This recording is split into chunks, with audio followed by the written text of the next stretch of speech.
여러분, 감리교회 창시자였던 존 웨슬리가 이런 말을 했습니다.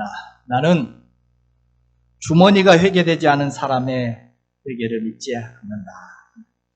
회개했다고, 예수 믿는다고 하면서 돈 문제에 대해서 전혀 변화가 없는 사람, 주머니가 회개하는 사람은 이건 가짜다라는 그런 말이죠. 우리가 예수를 믿는다는 것은, 하나님의 사람이 된다는 것은 우리 물질관이 바뀌는 것입니다. 돈을 어떻게 생각하고 어떻게 쓰고, 하나님이 허락하신 그 물질을 청지기로서 하나님의 영광을 위해서 사용할 줄 아는 사람, 그런 성경적 물질관을 가진 사람이 진정한 믿음의 사람이라는 것을 말해주죠. 우리가 지난주에 예수님께서 무슨 말씀하셨습니까? 바로 예수님께 이 물질에 대해서 지난주에는 탐심을 물리치라는 말씀을 하셨죠. 어리석은 부자의 비유를 통해서 물질을 너무 사랑해서 그 물질을 하나님처럼 의지하고 그 물질을 혼자 쓰겠다고 탐내는 그런 어리석은 자가 되지 말고 물질을 하나님의 뜻대로 사용할 줄 아는 그런 지혜로운 자가 될 것을 말씀해 주셨습니다. 자, 오늘 이어지는 말씀입니다. 바로 이어 나오는 말씀이죠. 자, 지난주에 예수님께서는 물질에 대하여 탐심을 경계하셨다면 오늘은 이어서 이제는 물질에 대해서 또 한 가지 경계를 하십니다. 뭘 경계하세요? 염려하지 말아라 라는 거죠. 물질이 부족하다고 뭘 먹을까? 뭘 마실까? 어떻게 살까? 네, 염려하지 말아라. 지난주에는 물질이 너무 많아가지고 막 쌓아놓고 막 탐심 부리고 욕심 부리는 거, 자기만 쓰겠다고 그런 탐심, 그것을 물리치라 하셨다면 오늘은 반대로 물질이 너무 부족해서, 먹고 살 게 부족해서, 쌓아놓은 게 너무 없어서, 그래서 앞으로 어떻게 살지? 염려하고 걱정하고 이것을 하지 말라 지금 말씀하고 계십니다. 20절 한번 볼까요? 또 제자들에게 이르시되 그러므로 내가 너희에게 이르노니 너희 목숨을 위하여 무엇을 먹을까? 몸을 위하여 무엇을 입을까? 염려하지 말라. 여러분, 물질에 대해서 지나친 탐심도 문제가 되겠지만 또 반대로 물질에 대한 너무나 지나치게 염려 걱정하는 것도 우리가 경계해야 된다는 것을 오늘 알려주고 계십니다.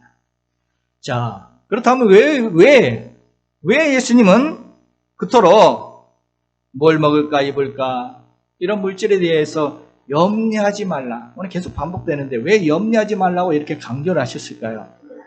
왜요? 염려가 안 좋으니까. 염려가 우리에게 위험 요소가 많기 때문입니다. 염려는 우리의 마음을 병들게 하는 감기와 같습니다. 우리의 마음을 병들게 합니다. 자, 잠언 17장 22절 같이 한번 보겠습니다.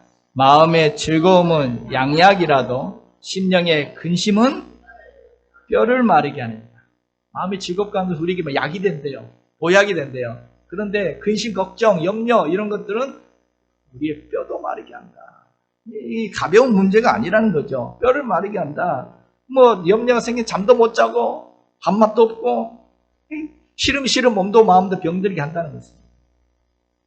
그래서 오늘 주님께서는 바로 오늘 우리를 위하여, 주님을 위해 사신 말씀이 아닙니다. 우리가 염려하든 안 하든 주님께 무슨 문제가 있겠습니까? 바로 우리를 위해서 오늘 염려하지 말라라고 계속 말씀하고 계십니다. 염려해도 괜찮다면 이런 말씀 안 하시겠죠. 그냥 염려해도 돼 이렇게 하시겠지만 오늘 염려하지 말라 하십니다. 염려는 마치 마음의 감기와도 같습니다. 여러분, 감기 큰 병 아니죠? 그런데 여러분 가만히 생각해보면 우리를 가장 힘들게 하고 우리를 자주 괴롭히는 병이 바로 이 감기 아닙니까? 이 감기도 가볍게 여기고 그냥 지내다가 오래 가게 되면 잘못하면 폐렴으로 또 여러 가지 합병증으로 갈 수 있다는 것입니다. 그냥 무시할 게 아닙니다. 빨리 나아야지 오래 가면 문제죠. 염려도 마찬가지입니다. 작은 것처럼 여겨지죠. 염려한다고 대수냐. 가장 흔하게 우리를 괴롭히는 마음의 감기와도 같습니다. 누구나 예, 누구나 감기 안 걸릴 사람, 나는 한 번도 안 걸려봤다. 누구나 감기가 찾아옵니다. 염려도 마찬가지입니다. 정도의 차이는 있지만, 심하게 하는 사람도 있고, 가볍게 하는 사람도 있고, 정도의 차이는 있지만, 우리는 누구나 어떤 문제가 터지면 자연스럽게 우리 마음의 염려, 근심, 이게 자연스럽게 찾아와요. 염려하고 싶어서 하는 게 아니라, 그냥 감기가 찾아오듯 자연스럽게 문제가 터지면 찾아옵니다. 정말 염려는 대단히 조그만 것이지만 또 실제로 우리를 가장 많이 괴롭히는 문제라는 것입니다. 어찌 보면 우리의 삶을 힘들게 하는 것 중에 가장 또 우리의 마음의 병 중에 하나가 바로 이 염려라는 것입니다. 그래서 오늘 좋은 것이라면 염려하라 하겠죠. 우리의 마음의 병이 시작이기 때문에 염려를 하지 말아야죠. 또 염려는 우리를 시험에 빠지게 합니다. 우리가 주기도문에 시험에 들지 말게 하옵소서 기도하지만 이 염려를 품고 있으면 시험에 빠지기 쉽습니다. 베드로전서 5장 7절 8절 같이 한번 보겠습니다. 너희 염려를 다 주께 맡기라. 이는 그가 너희를 돌보심이라. 근신하라 깨어라. 너희 대적 마귀가 우는 사자같이 두루 다니며 삼킬 자를 찾나니. 베드로 사도는 너희 염려 다 주님께 맡기라 라고 권면하면서 바로 이어서 하신 말씀이 뭡니까? 바로 이어서 하는 말이 근신하라 깨어라. 마귀가 우는 사자처럼 지금 삼킬 자를 찾고 있다. 조심해라. 이 말은 근심, 염려에 사로잡혀 계속 살아가다 보면 마귀에 시험되기 쉽다는 거죠. 조심하라. 여러분 사기꾼이 어떤 사람을 노려요? 네, 사기꾼은 먼저는 돈 많은 사람, 돈에 욕심 많은 사람도 사기칠 대상으로 품습니다. 그래서 투자 사기를 하죠. 돈 많이 가지고 있는 사람은 탁 노립니다. 그런가 하면 정반대로 돈에 대해서 염려 걱정하고 있는 사람도 노립니다. 대출 사기, 돈 빌려주겠다 이러면서. 여러분 마귀도 탐심 많은 사람을 시험하기도 하지만 또 반대로 물질에 대해 염려가 가득한 사람도 만만한 시험 대상으로 삼습니다. 왜요? 염려가 많은 사람은 리코르, 염려 많다는 것은 다른 말로 하면 믿음이 작다는 것 마찬가지거든요. 만만하다는 것입니다. 시험에 잘 걸려든다는 것입니다. 그래서 오늘 28절에 보면 오늘 예수님께서는 염려하는 사람, 뭘 먹을까 마실까 염려하는 사람을 뭐라고 말합니까? 믿음이 작은 자들아. 염려하고 있는 사람을 믿음이 작은 자들아 라고 하셨습니다. 여러분 염려가 가득 찬 사람을 보시고 뭘 먹을까 마실까 막 염려하고 있는 사람 보시고 하나님께서 뭐라고 하세요? 너희 나 믿는 거 맞아? 이렇게 하신다는 것입니다. 너 나 안 믿는구나 라고 하신다는 것입니다. 믿음이 작은 자야 하신다는 것입니다. 여러분 마귀는 염려가 가득한 사람 딱 보면 저 사람 믿음이 없구나 만만하구나 라고 한다는 거죠. 시험에 우는 사자처럼 삼키자를 이런 사람 염려하고 있는 사람은 삼키자를 지금 찾고 있습니다. 두루 다니면서 지금 염려를 하나님께 안 맡기고 염려 품고 있는 사람을 찾고 있다. 또한 염려는 왜 위험하느냐? 염려는 바로 우리에게 말씀을 빼앗아 버립니다. 말씀을 열매 맺지 못하게 만드는 것이 염려입니다. 여러분 예수님이 씨 뿌리는 비유를 통해서 뭐라고 하셨습니까? 네 가지 밭, 말씀의 씨앗이 뿌려졌을 때 네 가지 밭 이야기하면서 가시밭 이야기를 할 때 이런 이야기를 하셨습니다. 마태복음 13장 22절 같이 보겠습니다. 가시떨기에 뿌려졌다는 것은 말씀을 들으나 세상의 염려와 재물의 유혹에 말씀이 막혀 결실하지 못합니다. 씨 뿌리는 비유를 통해서 이 세상의 염려라는 것이 뭐냐? 바로 이 우리의 마음의 가시떨기와 같은 것이다 라고 알려주신 거죠. 그래서 염려가 가득한 사람은 마음밭에 가시떨기가 가득한 사람입니다. 이런 사람은 말씀을 잘 들어요. 말씀 들을 때는 아멘, 막 은혜 받았습니다. 많이 들어요. 그런데 삶에 돌아가서는 염려가 없어요. 말씀은 잘 들었는데, 교회에서는 말씀 잘 들어요. 그런데 집에 가서는 똑같아. 뭐 아무 능력도, 아무 역사도, 무슨 어떤 삶의 변화도 없어요. 왜요? 그냥 먹고 사는 문제에 가득 차 있습니다. 먹고 사는 염려에 가득해서 마음의 여유가 없습니다. 먹고 사는데 바빠서 물질의 걱정이 가득해서 그의 나라와 생각할 겨를도 없습니다. 그의 나라와 그 의리에서 뭐 물질을 쓴다, 뭐 헌신한다 생각을 못합니다. 먹고 사는데 바쁜데, 염려가 가득한데 어떻게 말씀의 열매를 맺을 수가 있겠습니까? 바로 염려는 우리에게 바로 이런 위험성이 있죠. 우리의 마음을 병들게 만들고, 또 사단의 시험에 빠지게 만들고, 또 말씀의 열매도 못 맺게 만들고, 바로 이런 위험성들이 있기에 오늘 주님은 우리에게 그토록 우리를 위해서 염려하지 마라. 물질이 부족하다고 뭘 먹을까 마실까 염려하지 마라. 염려하지 마라. 걱정하지 마라. 말씀하고 계신 줄로 믿습니다. 자, 그렇다면 오늘 주님께서는 그러면 뭐 하라 하십니까? 염려하지 말고 대신 뭐 하라? 물질에 대해서 염려하지 말고 대신 뭐 하라고 하세요? 쌓아둔 게 없다고 염려하지 말고 뭐 하라? 22절, 24절, 27절 앞에 보면 같이 한번 보겠습니다. 너희 목숨을 위하여 무엇을 먹을까? 몸을 위하여 무엇을 입을까? 염려하지 말라. 24절에 까마귀를 생각하라. 심지도 아니하고 거두지도 아니하며 골방이 없고 창고도 없으되 하나님이 기르시나니 너희는 새보다 얼마나 더 귀하냐. 백합화를 생각하여 보라. 오늘 본문을 보면 이 두 가지 핵심적인 동사가 나오죠. 염려하지 말라 이 말도 반복하지만 더불어 또 한 가지 생각하여 보라 이 말도 반복해서 말씀하고 있습니다. 다시 말하면 염려하지 말고 생각하여 보라. 뭐 좀 다르죠? 둘 다 뭐 머릿속으로 하는 거지만 염려하지 말고 생각하여 보라. 뭘 염려하지 말고 뭘 생각해 보라는 거예요? 뭘 염려하지 말고 가진 것 적다고 해서 뭘 먹을까 마실까 이런 물질의 부족함으로 생활에 그런 염려를 하지 말고 뭘 생각해보라? 하나님이 까마귀를 어떻게 먹이시는가 생각해봐라. 하나님이 백합화를 어떻게 입히시는가 생각해봐라. 즉 하나님을 생각해보라는 것입니다. 하나님이 우리를 위해서 하시는 일들을 생각해보라는 것입니다. 지금까지 우리에 대해서 무슨 일을 하셨는지, 지금을 뭘 하고 계시는지, 하나님 우리에게 어떤 분이신지 생각해보라. 여러분 까마귀 생각해보라는데 까마귀는 지난주에 그 부자와 다르죠. 어리석은 부자는 막 잔뜩 쌓아놓고 막 창고 더 크게 짓고 막 하는데 이 까마귀는 어때요? 골방도 없고 창고도 없대요. 쌓아놓은 게 하나도 없어요. 그런데 염려하지 않는다는 거죠. 왜요? 하나님이 기르시.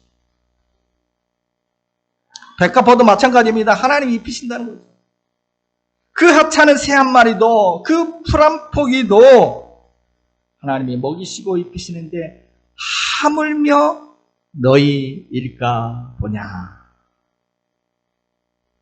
너희는 새들보다 얼마나 더 귀하냐. 여러분 얼마나 더 귀하다고 하세요? 너희는 하나님의 자녀라. 여러분 새하고 자녀가 같아요? 쌓아놓은 물질이 없어도 까마귀처럼 창고가 없어도 염려할 게 아니라 뭐하라? 하나님을 생각해봐라. 하나님이 나에게 어떤 분이신지. 하나님을 생각하면 염려는 사라지고 마음에 평강이 오게 될 것입니다. 더 나아가서 감사가 흘러나오게 될 줄로 믿습니다. 자, 그렇다면 오늘 염려하는 대신 하나님을 생각해보라라고 했는데 그래요. 하나님을 생각해 보니까 하나님이 어떤 분이세요? 여기 보니까 하나님을 생각해 봤는데 하나님이 어떤 분이라는 겁니까? 하나님이 나의 아버지, 나의 모든 필요를 다 알고 계시는 나의 아버지시라는 것입니다. 아, 그렇구나. 오늘 30절 같이 봅니다. 너희 아버지께서 이런 것이 너희에게 있어야 할 줄을 아시느니라. 생각해 보세요. 하나님이 누구라고요? 아, 하나님이 너희 아버지, 우리 아버지시구나. 아, 아버지가 계신데 뭘 그렇게 걱정하고 있느냐? 이 말 아닙니까? 너희는 먹을 것, 입을 것, 그런 물질이 부족하다고 염려할 게 없다. 염려하지 않아도 된다. 왜요?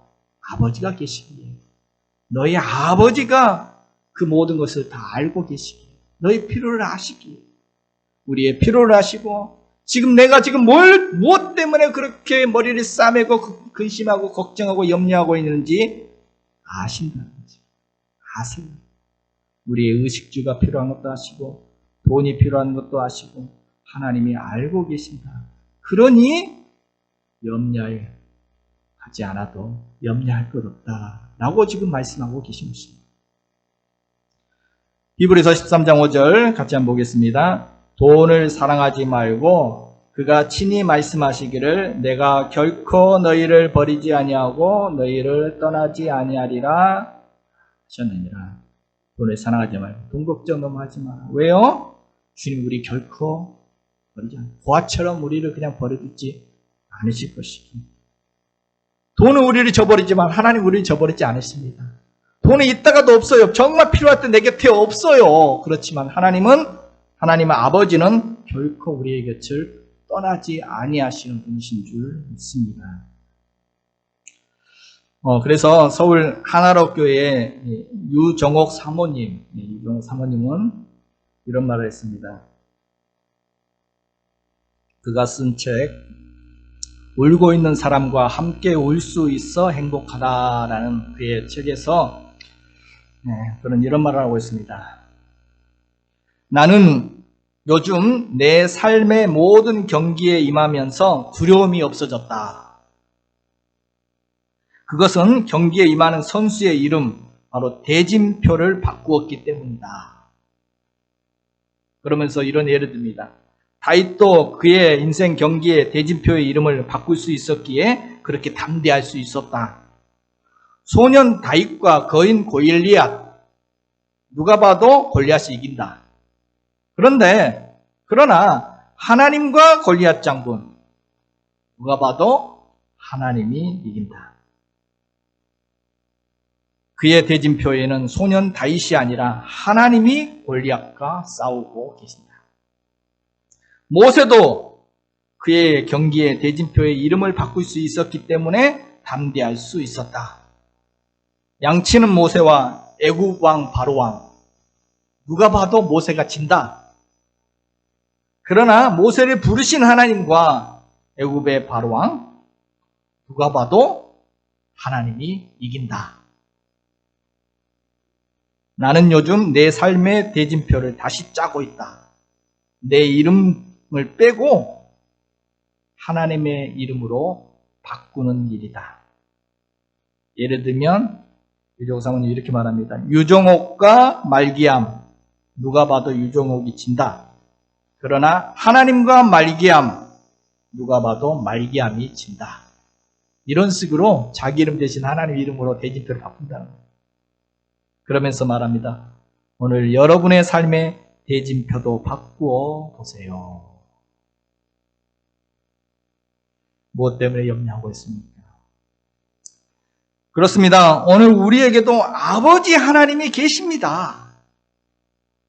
다윗이 고백한 것처럼 나는 만군의 여호와의 이름으로 나간다. 이름이 바뀌었습니다. 오늘 여러분의 삶의 대진표를 한번 바꿔보십시오. 무엇을 염려하고 걱정하고 있습니까? 무엇을 두려워하고 불안해하고 계십니까? 하나님이 내 편이십니다. 비록 나는 부족하고 나는 쌓아놓은 것 없고 창고도 없고 가진 것 별로 없다 할지라도 오늘 우리의 모든 필요를 잘 알고 계시는 하나님 아버지께서 계시기, 우리는 고아가 아니기에 염려할 필요가 없는 줄로 믿습니다. 또 오늘 본문에 보면 생각해보아라 했는데 생각해보니까 하나님이 어떤 분이세요? 생각해보니까 하나님이 어떤 분이세요? 우리의 필요를 알고 계신 아버지일 뿐만 아니라 알고만 계시고 그냥 모른 채 하시는 분이 아니라 어떤 분이세요? 우리의 필요를 채워주시는 아버지입니다. 28절에 오늘 있다가 내일 아궁이에 던져지는 들풀도 하나님이 이렇게 입히시거든 하물며 너희일까 보냐 믿음이 작은 자들아. 30절 31절에 너희 아버지께서는 이런 것이 너희에게 있어야 할 줄을 아시느니라. 다만 너희는 그의 나라를 구하라. 그리하면 이런 것들을 너희에게 더 하시리라. 아멘. 하나님 우리의 필요를 알고만 계신 분이 아니라 그냥 알고도 그냥 모른 체 하시는 그런 분이 아니라는 거죠. 그런 아버지가 아닙니다. 하나님은 나의 아버지이시기 때문에 우리의 필요를 아실 뿐만 아니라 그 필요를 채워주시는 분이시다. 우리의 삶을 챙겨주시는 분이시다. 내일 아궁이에 던져지는 그런 하찮은 들불도 하나님이 입히시는데 하물며 하나님의 자녀들인 너희일까 보냐. 너희는 그런 먹고 마시는 거 그런 걱정하지 말고 뭐 하라? 그의 나라와 그 더 큰 것 구해라. 그런 것들은 하나님이 다 더해 주실 것이다. 여러분 그렇습니다. 오늘 우리가 쌓아놓은 거 없다 할지라도 염려하고 걱정하지 않아도 되는 것은 바로 하나님이 우리 아버지이시기 때문입니다. 하나님은 결코 자녀된 우리를 굶기시지 않으실 줄 믿습니다. 여러분 굶으셨나요? 여러분 부모는 아이가 자랄 때 그때그때 필요를 채워지죠. 부모 하는 일이 그런 일입니다. 먹을 것, 입을 것, 뭐 장난감도 주고 놀 것, 뭐 신발부터 속옷, 양말까지 머리끝부터 발끝까지 다 부모가 채워주지 않습니까? 그래서 이제 나중에 크다 보면 또 학교도 보내주고 뭐 학원도 보내고 결혼도 시키고 그때 필요한 것들을 채워줍니다. 그러면 사실 부모가 돈 버는 이유가 뭐예요? 그렇게 땀 흘려 수고하는 이유가 뭐예요? 부모 혼자 자신만을 위해서 어리석은 그 부자처럼 나 혼자 잘 먹고 잘 살아야지 그러고 지금 돈 벌고 있는 겁니까? 자녀가 있는 부모라면 아니죠. 자녀 생각하고 있죠. 자녀를 먹이고 입히고 도와주려고 부모는 그렇게 땀을 흘리는 것 아니겠습니까? 하나님 아버지도 마찬가지입니다. 오늘 우리의 필요를 채워주시는 걱정하지 마라. 든든하신 아버지이신 줄로 믿습니다. 열왕기상 17장에 보면 사르밧에 한 과부가 있었습니다. 근데 기근이 들었어요. 가뭄이 들었어요. 그래서 이 집은 쌓아놓은 게 없어가지고 먹을 게 다 떨어졌습니다. 남은 거라고는 겨우 밀가루 한 움큼하고 이제 기름 한 병 그거 남았습니다. 이거 먹고 죽자 하는 하루도 버티기 힘든 그 물질 그거밖에 없어요. 쌓아놓은 게 하나도 없었습니다. 그런데 하나님은 경제적인 그 어려움으로 절망하고 있던 그 가정에 하나님은 하나님의 사람 엘리야를 보내주십니다. 그리고 그러면서 이렇게 말씀하시죠. 열왕기상 17장 14절에 보면 나 여호와가 비를 지면에 내리는 날까지 그 통에 가루가 떨어지지 아니하고 그 병에 기름이 없어지지 아니하리라. 비가 올 때까지, 가뭄이 끝날 때까지, 흉년이 끝날 때까지 그 밀가루통의 밀가루가 그 기름통에 기름이 마르지 않게 하겠다. 기근이 다 지나가도록 하나님이 먹여주시겠다. 하나님이 그 부족함을 채워주시겠다. 말씀하신 거죠. 그래서 엘리야가 그 집에 있으면서 엘리야까지도 같이 먹고 그 가뭄이 지나도록 하나님이 채우셨습니다. 빌립보 4장 19절 같이 한번 읽겠습니다. 나의 하나님이 그리스도 예수 안에서 영광 가운데 그 풍성한 대로 너희 모든 쓸 것을 채우시리라. 아멘. 빌립보 4장 19절 이 말씀은 여러분 우리가 잘 아는 조지 밀러 5만 번 이상 기도응답을 받았다는 고아들의 아버지라고 불려지는 이 조지 밀러가 바로 이 말씀 빌립보서 4장 19절 말씀 혹시 화면에 없나요? 빌립보 4장 있네. 예, 빌립보 4장 이 말씀 붙잡고 기도했다고 합니다. 그렇게 기도응답 많이 받았다는 조지 밀러가 바로 이 말씀 붙잡고 기도했다고 합니다. 조지 밀러가 말씀 읽다가 바로 이 말씀에 꽂혔습니다. 이 말씀에 큰 깨달음을 얻었습니다. 거기 보니까 그의 풍성한 대로 하나님은 풍성하신 분이시구나. 하나님은 모든 걸 다 가지고 계시는 풍성하신 하나님이 나의 하나님이시구나. 이걸 깨달았습니다. 그리고 또 거기 보면 그리스도 예수 안에서 영광 가운데 그 풍성하신 하나님은 우리가 뭐 내 먹고 뭐 잘 먹고가 아니라 하나님의 영광을 위해서 그리스도 예수의 영광을 위해서 필요하다면, 하나님의 영광을 위해서 구한다면 너희 모든 쓸 것을 채워주시는 분이시구나. 이걸 깨달은 겁니다. 조지 뮬러가 이 말씀을 깨달은 이후부터는, 그때부터는 이제 고아원을 운영하면서 어려움이 생길 때마다 사람에게 찾아가서 매달리지 않았다는 것입니다. 그때부터 골방으로 들어갔다는 겁니다. 골방에 들어가서 이 말씀, 바로 이 말씀 쫙 펴놓고 손가락으로 짚어가면서 이렇게 기도했다는 거죠. 하나님, 여기 약속 있습니다. 약속하신 대로 쓸 물건을 보내주십시오. 예, 오늘은 먹을 빵과 우유가 필요합니다. 이렇게 기도했다는 거죠. 돈도 좀 필요합니다. 이렇게 기도하고, 또 어떤 날은 아이가 심히 아플 때는 하나님, 의사를 보내주십시오. 오늘은 외과 의사가 필요합니다. 이렇게 기도했던 거죠. 때로는 응답이 늦어질 때가 있죠. 응답이 늦어질 때는, 그때는 또 어김없이 빌립보서 4장 19절 말씀을 손가락으로 막 문질러 가면서 하나님, 여기 약속하셨잖아요. 약속대로 이행해 주십시오. 라고 뭐 이렇게 기도했다는 것입니다. 그런 고백합니다. 내가 46년 3개월 동안 빌립보서 4장 19절 말씀 붙잡고 기도해서 받지 못한 것이 하나도 없다. 라고 그는 그래서 5만 번 이상 응답을 받았다. 여러분, 조지 뮬러의 하나님이 곧 오늘 우리의 하나님, 우리의 아버지 하나님이신 줄로 믿습니다. 다시 한번 질문합니다. 여러분, 하나님 여러분 굶기셨나요? 올 한 해 지난 9개월간 하나님이 굶기신 적이 있으시나요? 저는 생각해보면 지금까지 한 번도 저를 굶기시지 않으셨던 하나님, 한 번도 저를 실망시킨 적 없으신 하나님, 그 하나님께서 앞으로도 쭉 내 삶의 자리를 책임져 주실 줄로 믿습니다. 목사님, 뭐 이렇게 많이 쌓아놓으셨어요? 쌓아놓은 거 없습니다. 쌓아놓은 거 없지만 걱정하지 않습니다. 그때 필요를 쫓아 하나님이 채우시고 먹이실 것을 기대합니다. 믿습니다. 그래서 우리 이렇게 찬양하죠. 하나님, 한 번도 나를 실망시킨 적 없으시고 언제나 공평과 은혜로 나를 지키셨네. 오 신실하신 주, 오 신실하신 주, 내 너를 떠나지도 않으리라. 내 너를 버리지도 않으리라. 약속하셨던 주님, 그 약속을 지키사 이후로도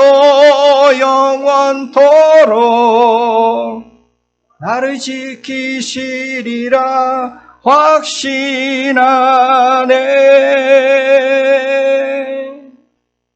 아멘. 이 찬양, 이 고백이 오늘 저와 여러분의 고백인 줄로 믿습니다. 또 세 번째로 하나 생각해보니까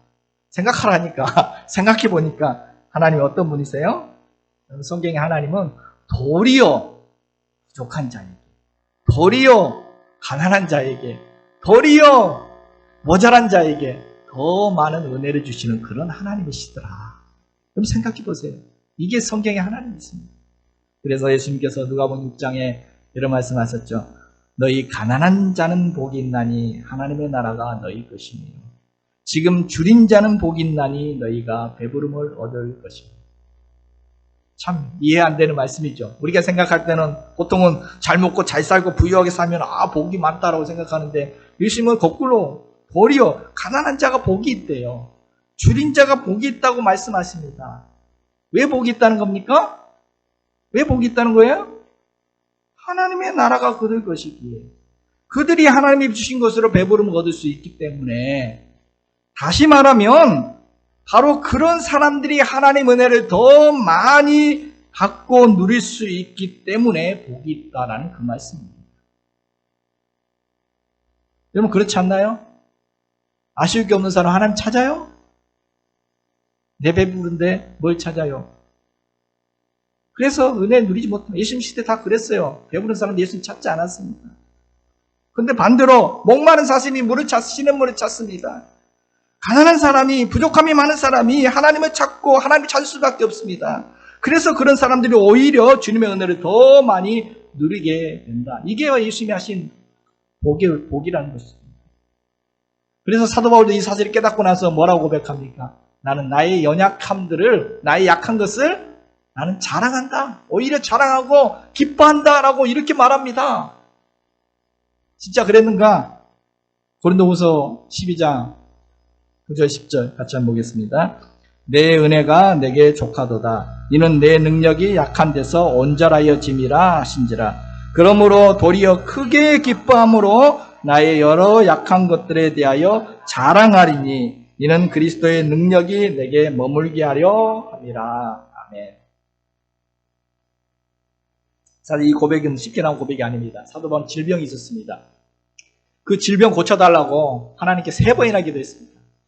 그가 생각하기에 하나님 일하는데 이 건강하면, 질병이 없이 건강하면 더 잘할 것 같거든요. 우리가 흔히 그렇게 생각하죠. 건강하면 더 완벽하게 하나님 일들을 해나갈 수 있을 것 같아요. 그래서 하나님께 이 질병이 고쳐달라고 3번을 기도했는데 하나님이 뭐라고 대답하세요? 3번을 거절하세요. 3번 거절하시면서 거절한 이유에 대해서 이렇게 말씀하신 거죠. 뭐라고 말씀하세요? 내 은혜가, 하나님 은혜가 너에게 족하다. 족하대요. 왜냐하면 내 능력이, 하나님의 능력이 바로 약한 데서 온전해지기 때문이다. 라고 말씀. 바울이 이걸 깨달은 겁니다. 아, 그렇구나. 이걸 깨닫고 나서 그는 크게 기뻐했다는 것입니다. 아, 그렇구나. 하나님의 능력은 약한 데서 온전히 나타나는구나. 모자란 가운데 하나님 능력이 나타나는 거구나. 이걸 깨닫고 나서 바울은 그때부터 자신의 그 질병과 연약한 것들을 그렇게 생각 안 하고 자랑했다는 것입니다. 오히려 기뻐했다는 것입니다. 바울은 그렇게 자신의 약함이 곧 내 사역의 능력이 되는구나. 모자람이 곧 하나님의 은혜가 임하는 거구나. 이것 때문에 내가 더 하나님께 기도하게 되고, 이것 때문에 하나님을 더 의지하고 내가 사역하기 때문에, 이것을 하나님이 나를 도와주시기 때문에 더 큰 능력들이 나타나는구나. 그래서 그는 더 이상 그 모자람 때문에 막 걱정하고 염려하고 근심하지 않았다는 것입니다. 기뻐했다는 것입니다. 염려했다는 말 반대잖아요. 기뻐했다는 것입니다. 하나님 은혜가 내게 족하구나. 만족하고 감사했다는 겁니다. 여러분, 요한복음 2장에도 보면 물을 포도주로 만들었던 그 기적이 어떻게 나타났습니까?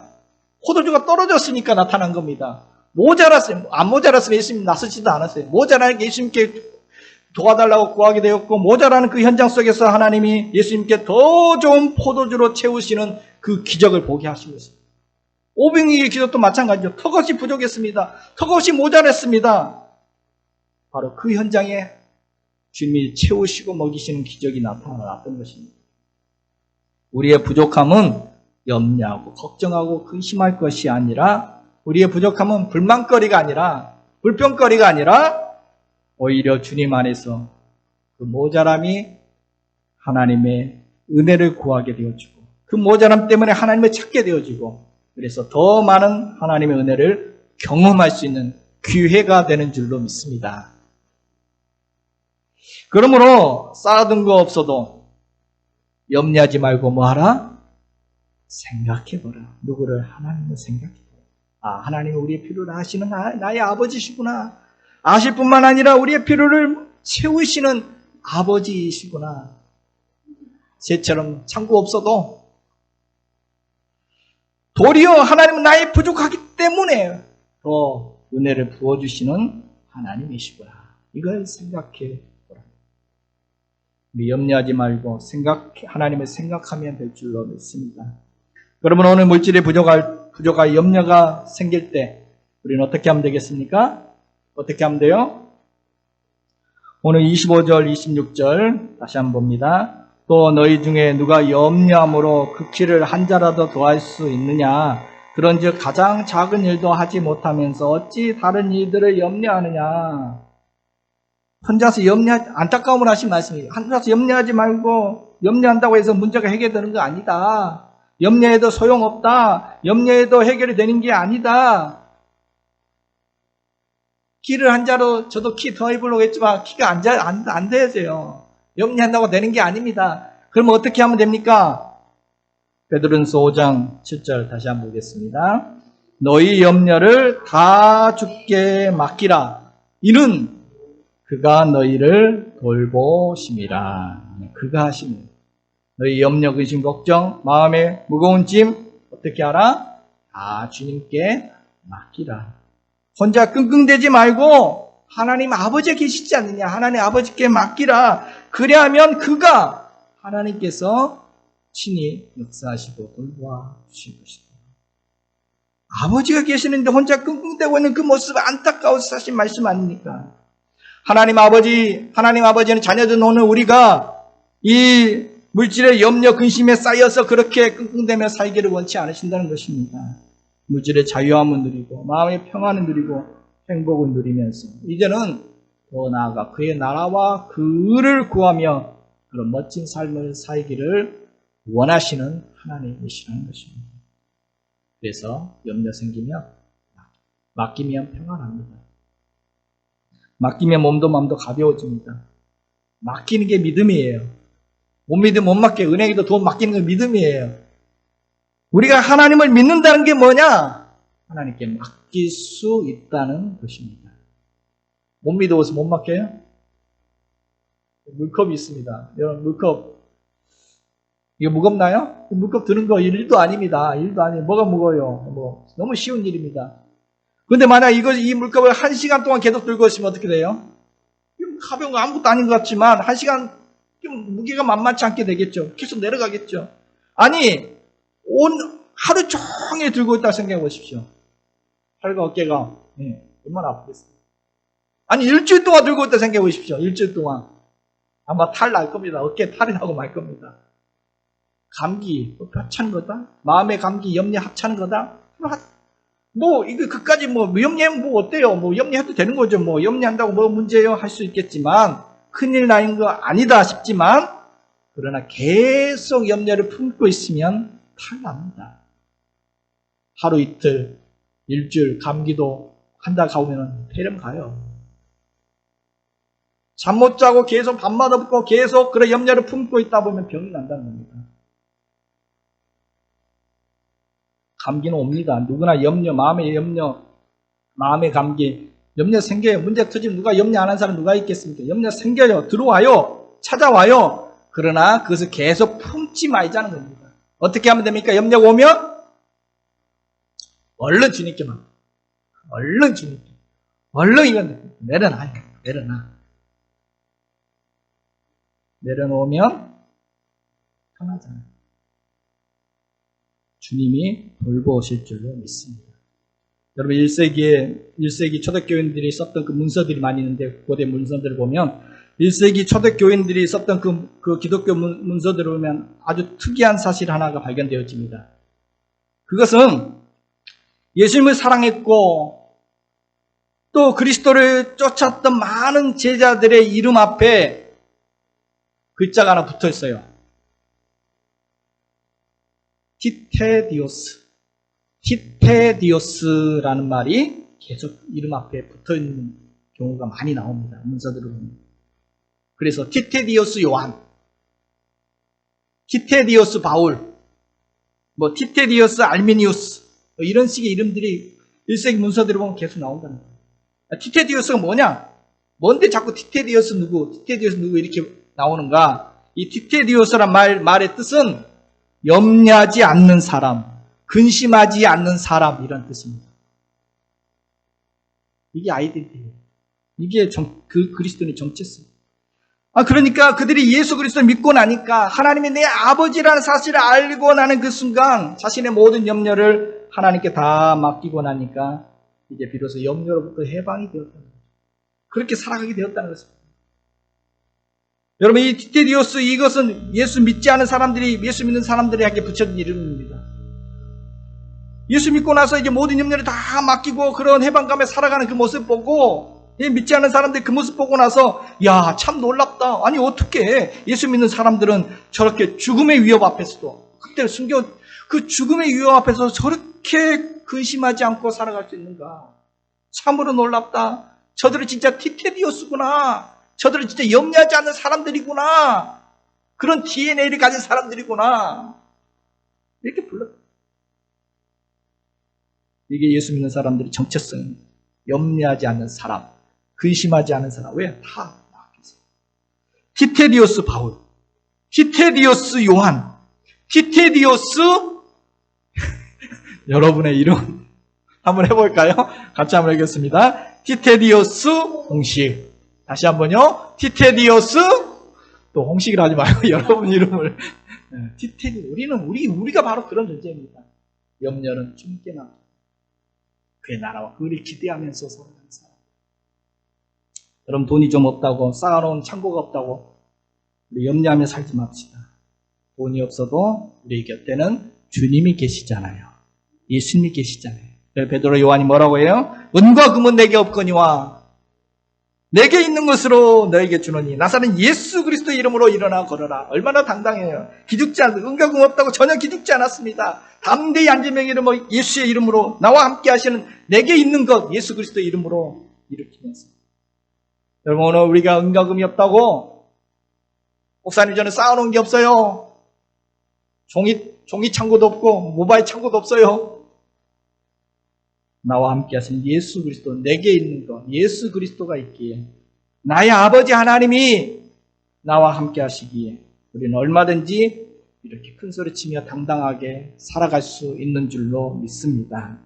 비록 쌓아놓은 창고가 없다 할지라도, 비록 모자라다 할지라도, 모자람이 많다 할지라도 염려하지 말고 아버지 하나님을 생각하며 주 안에서 참된 부유함을 누리며 살아가는 저와 여러분 되시길 주님의 이름으로 축복해 드립니다.